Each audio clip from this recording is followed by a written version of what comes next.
కరీంనగర్లో కేంద్ర మంత్రి బండి సంజయ్ మాట్లాడుతున్నారు. అలా చూద్దాం. నేనే పోయి పెద్దపల్లి పోయి ఉండి పోస్ట్ మార్టం చేయించి నేను వచ్చిన. మళ్ళీ తర్వాత నెక్స్ట్ డేనే హైదరాబాద్ నుంచి ఆంతోన్ రెడ్డి గారు, రామచంద్ర గారు పెద్ద లీగెట్ వేసుకొని ఇక్కడ 7 గంటల ఉండే, మహేంద్ర అందరూ అంజన్న పాసందరూ అందరూ ఉండే.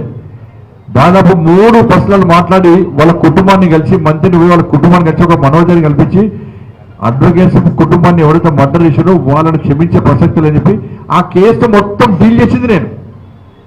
చార్జ్ షీట్ కూడా వేయించింది నేనే అప్పుడు. కానీ అప్పుడున్న పోలీస్ అధికారులు కొంతమంది సపోర్ట్ చేశారు. కాబట్టి అడ్వకేట్స్ గారి సమస్యలైనా ఏ సమస్య అయినా కుట్టానిది మేమన్నా, పాదయాత్ర చేసింది మేము, లాఠీ దెబ్బలు తిన్నది మేము, రాళ్ల దెబ్బలు తిన్నది మేము, తల్లికాయలు వడగొట్టుకునేది మేము, కాలు చేతులు రోడ్డుకునేది మేము. కానీ అధికారం మాత్రం మాకు రాలేదు. కానీ ఇప్పుడు ఆలోచిస్తారు. ఇక నేను ఈ పార్టీకి ఆ పార్టీకి వ్యతిరేకంగా మాట్లాడుతున్నాను. కొట్లాడినటువంటి కార్యకర్తలుగా ఆ బాధతోని ఆవేదతోని ఎక్కడైనా బాధలు చెప్పుకుంటున్నాం మేము. కాబట్టి ఆ కొట్లాడు కాబట్టి మీరందరూ నన్ను ఎంపీ గెలిపించారు. ఎంపీ గెలిపించి మామూలు మెజార్టీతో భారీ మెజార్టీతో నన్ను గెలిపించారు. మీరు కష్టపడి గెలిపించి కాబట్టి, ప్రేమ అభిమానంతో గెలిపించి కాబట్టి మా నరేంద్ర మోడీ గారు నన్ను ఇన్ని కేసులు 109 కేసులు అని చెప్పి నన్ను హోంమంత్రి చేశారు. కేసుల గురించి తెలుసు కాబట్టి మీ అందరి సహాయ సహకారాలు ఎప్పుడు నేను మర్చిపోను. నేను చాలా సందర్భాల్లో నన్ను కాపాడినటువంటి వ్యక్తులు మీరందరూ. అటువంటి కోర్టు ఇది కరీంనగర్ డిస్ట్రిక్ట్ కోర్టు అంటే నాకు చాలా అభిమానము. నేను అడ్వకేట్ కాకుండా అడ్వకేట్ కంటే ఎక్కువ ఆలోచిస్తా కోర్టు గురించి. కానీ ఎప్పుడో పిలిచి సన్మానం చేస్తుంటే పోయే టైం సన్మానం చేశాను నేను. మళ్ళీ ఇప్పుడు కూర్చొని చెవులో కూర్చొని అన్న 10 లక్షలు చేస్తావా చేయమంటున్నాను నన్ను.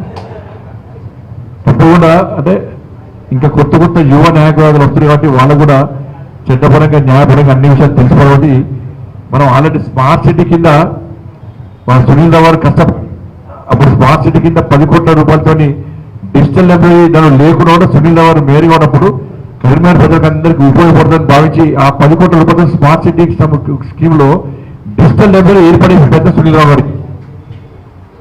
కాబట్టి దాంతో ఉపయోగపడుతుంది.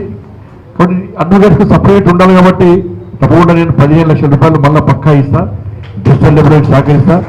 దానికి సంబంధించి అది కూడా అడ్వకేట్స్ అందరూ కూడా యువ న్యాయవాదులు కూడా సమావేశాన్ని నిర్వహించుకోవడానికి సమావేశ హాలు లేదని చెప్పిన కాబట్టి నేను సిఎస్ఆర్ ఫండ్ కింద దాదాపు 50 లక్షల రూపాయలకి ఇచ్చే ప్రయత్నం చేస్తాను. మళ్ళీ రేపొచ్చిన అయినా వరకేను నువ్వు రేపు పొద్దున్నే రాక మళ్ళీ గారికి నువ్వు రా పొద్దున ప్రయత్నం చేస్తానా, లేకుంటే రేపు పొద్దున్నే చూస్తుంటాడే ఈ నచ్చి కూర్చుంటే మా రవీంద్ర సింగ్ కూర్చొస్తాడు.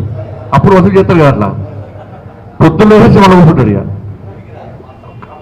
నేను తప్పకుండా సిఎస్ఆర్ ఫండ్ కింద హాల్ కోసం, సెమినార్ హాల్ కోసం 50 lakhs దాకా ఇచ్చే ప్రయత్నం చేస్తా. దానికి నా వంతు నేను ప్రయత్నం చేస్తా. అందుకు కోర్టులో ఏ సమస్య ఉన్నా దాంతోపాటు, ఎందుకంటే నరేంద్ర మోడీ గారికి చాలా అవగాహన ఉన్నది. ఇప్పుడు తెలుసు అనేక చట్టాలు మారుస్తూ ఉన్నాం మనం.